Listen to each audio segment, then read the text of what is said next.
చరితలోని సారమిదే, భవితలోని భావమిదే, వీరగాథ విజయగాథలెన్ని విన్న మూలమిదే. వందే మాతరం వందే మాతరం వందే మాతరం అంటోంది మాతరం.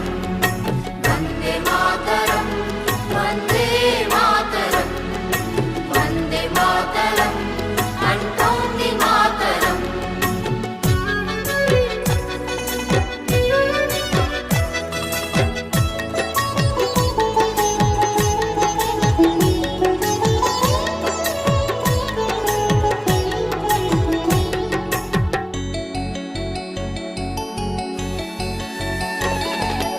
అరవింద వివేకానంద రామకృష్ణ దయానంద సమర్థుల సందేశం వందే మాతరం.